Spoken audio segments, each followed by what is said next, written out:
No one is talking about this. Darren Mougey signed a couple low-risk, high-reward players, and it looks like one of them is working out in a positional roster battle that is currently taking place during the New York Jets preseason, and we got to break this down. What's up, guys? I'm Matt Long. Welcome to Jets Digest. Before we hop into the video for today, only 39.8% of viewers are subscribed to the channel, so if you are not subscribed, please take a second, hit that subscribe button. It really helps me out a ton. But hopping into the news for today, over the next few weeks, the New York Jets will have to sort out the wide receiver hierarchy, the safety room, and the pass rush amid other notable roster battles. One guy who has stepped up, though, has been a surprise standout in camp overall, has been defensive tackle Jay Tufele. According to ESPN's Rich Cimini, he said, "What a bargain."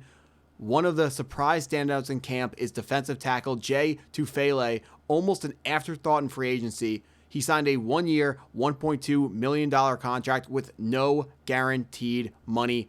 The veteran journeyman, who made over 1.5 sacks and scored on a fumble recovery last week in the preseason opener, came from the Cincinnati Bengals, who may have miscast him in a read and react system. The Jets' system is predicated on attacking the line of scrimmage, which Tufele believes is a better fit for his skill set. That second quote coming from Sports Illustrated. Now, Jay Tufele is one of the low-risk, high-upside signings that Darren Mougey brought in to this team when he took over as the GM right after when free agency began.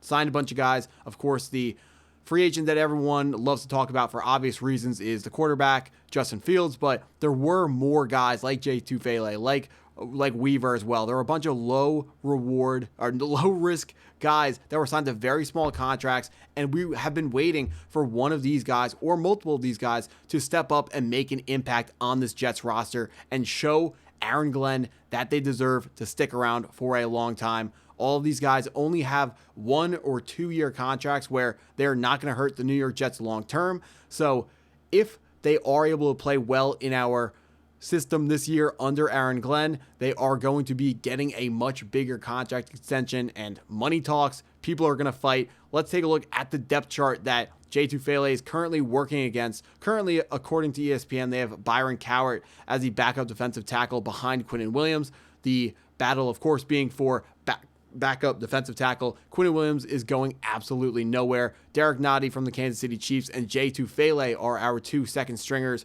battling it out, but it really is wide open. You could put anyone from Byron Cowart to probably, I wouldn't go Fedarian Mathis and Leonard Taylor, but everyone other than Quinnen Williams, that top 3, Cowart, Nottie, Tufele, it's going to be one of those 3 players to be the backup defensive tackle behind Quinnen Williams.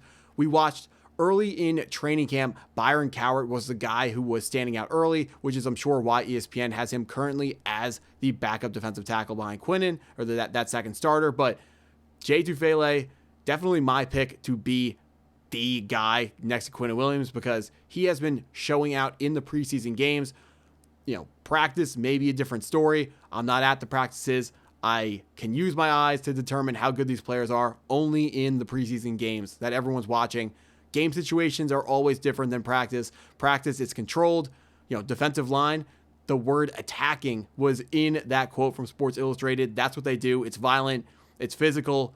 It's not controlled. So practice is just not the same situation that the games bring to the table. And that's why, the games have to matter more when it comes to these players. Yes, there are more reps per player in practice, but making a big play in a game like that fumble recovery against the Green Bay Packers is the number one way to put yourself on the map and put yourself above one of the other guys in your position room for that positional battle.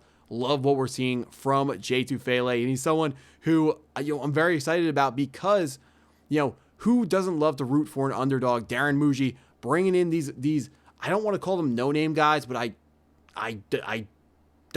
they don't right now in their careers, they don't deserve to be called more than that. These guys, the other guys that they brought in, like Byron Cowart, they haven't done anything in the league yet. They're looking to stake their claim, and Darren Mougey, his strategy for this season has been bring in the guys who are young and hungry and are believing in themselves, believing that they are destined pretty much for greater things than what they've accomplished so far in the NFL. They believe they are better than what they've been paid, believe they are better than what they have put on tape, and that's what the entire strategy is. So I know I've seen a lot of people complaining about how the Jets only sign bad players in free agency, but that's not what it is. Like, yes, these players were not the cream of the crop when it comes to free agency, but the cream of the crop free agents, they come with big price tags. And the New York Jets, while we are finishing getting rid of eating this Aaron Rodgers contract, we have to be very, very careful with our money. We just watched the Philadelphia Eagles sign Zach Bond, a free agent, and he was a first-team All-Pro. He absolute superstar for the Philadelphia Eagles. We are looking to do the exact same thing by bringing in a guy who is a cast-off, a guy who is cheap, money.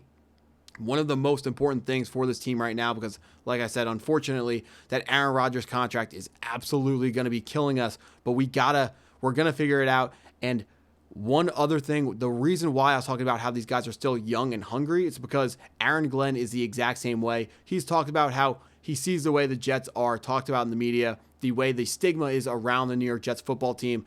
But him, as an ex-former New York Jets player, he wants the narrative to be completely changed, and he knows that the Jets players, Jets ownership, and the Jets fans just deserve to be able to be a part of a team that is better and talked as better than what is currently going on. That's why Aaron Glenn is one of the hungriest guys in the locker room himself. And when you have the mentality, you want to surround yourself with other players who have the same mentality, make it a group thing, make that the identity of the team. Last season, the roster wasn't the number one most talented roster in football, but they were definitely up there. There was a ton of talent last year, but they lacked an identity. The players didn't play for each other. People were just playing for themselves.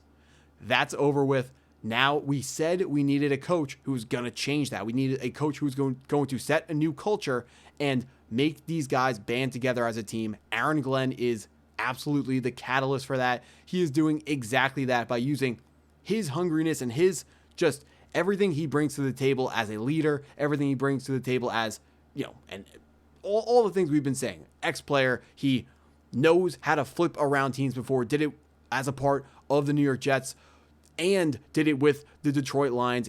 We finally have that culture builder that we are looking for, and now we are going to be bringing together this team of young players. There will be more guys to step up after Jay Tufele, I'm hoping Jay Tufele continues his upward trajectory, hoping that he can turn this thing into what could be a longer-term deal with the New York Jets. If the New York Jets are the team to find out that one of these guys that we have signed has more talent than what was originally thought of, we want to make sure that we are the team that is able to sign that player to that longer contract, and hopefully Jay Tufele and whoever is able to break out later feels like, they won't be a homegrown talent, but it would be kind of like being a homegrown talent.